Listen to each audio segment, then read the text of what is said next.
जेका पीर साहब पगारे जी कल गुफ्तगू हुई उन में थोड़ी हिकिड़ी मायूसी वारो एलिमेंट बि मूंखे नज़र आयो त पीर साहब जॾहिं इहो चइबो यार मूंखे फ़र्क़ु नथो पए जीडीए में जेके वञिणो आहे वञे हलियो वञे मूंखे न फ़ाइदो आहे नुक़सानु आहे पर अगरि छेड़ो छड़ थींदासीं त गिदड़ ऐं लोमड़ियूं खाई वेंदा। हाणे ॻाल्हि इहा आहे त हीअ पीर साहब जिन्हनि खे बि नियापो ॾिए पियो ज़रूरु ॾेई रहियो हूंदो ऐं ज़ाहिर ताज़ो केरु छॾे वियो आहे हिकिड़ो अरबाब रहीम छॾे वियो आहे शायदि को हिकिड़ो ॿियो छॾे वियो हूंदो लेकिन बेसिकली पीर साहब जी ॿीहर पोलिटिकली एक्टिव थिया आहिनि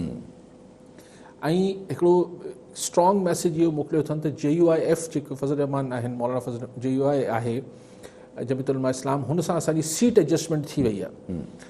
पर सीट एडजस्टमेंट त 2018 जी इलेक्शन में बि ऐं 2013 जे इलेक्शन में बि GDA ऐं JUIF जी हुई ऐं मूंखे यादि आहे त आख़िरी ॾींहंनि ताईं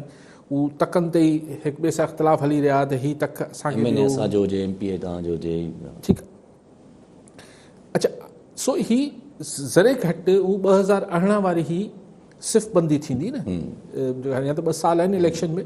लेकिन हाणे सिफ़ बंदी थियणु शुरू थिए पई उन में इहो ज़रे घटि उहा ई सिफ़ बंदी थींदी जीअं 2018 में थी आहे त जेके इंडिविजुअल्स आहिनि मिसाल लाड़काणे जा बासी साहिबान आहिनि या महर साहिबान घोटकी जा आहिनि या जेके ॿिया थी सघे थो कुझु नाराज़ थियनि पीपल्स पार्टी मां या किथां ॿिए हंधा ऐं PTI ऐं MQM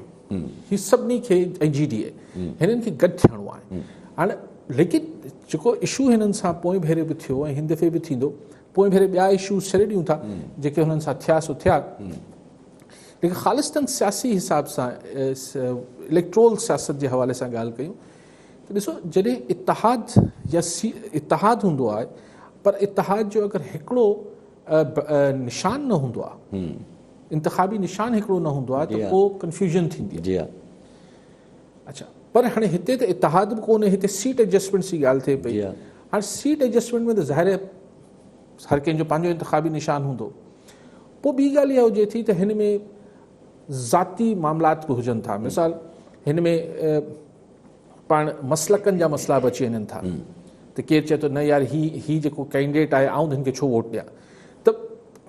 नज़रियाती इख़्तिलाफ़ बि थींदा आहिनि त असीं हिन खे वोट छो कयूं सो पार्टी मथां फ़ैसिला करे बि वठे थी त 100% वोट ट्रांसफर नथो थिए मिसाल अलिफ पार्टी जो अगरि 100 वोट आहिनि त हू 100 जा 100 ॿिए पार्टी खे ट्रांसफर नथा थियनि ऐं ॿिए पार्टी जा अगरि 200 वोट आहिनि त 200 जा 200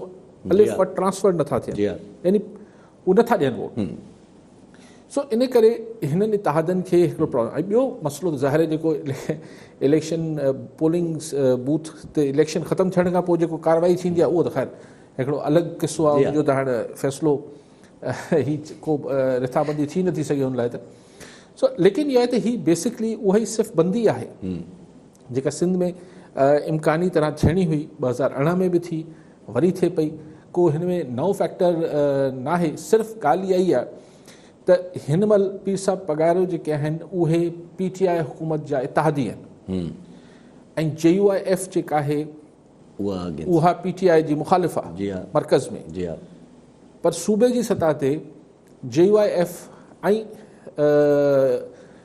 GDA बि गॾु थींदा यानी पीर साहब पगारा वारा फंक्शनल लीग वारा पर अॻिते हली PTI ऐं JUIF बि गॾु थींदा लेकिन हिन में को अजीब ॻाल्हि न आहे दुनिया में लोकल अलायंसिस थींदा आहिनि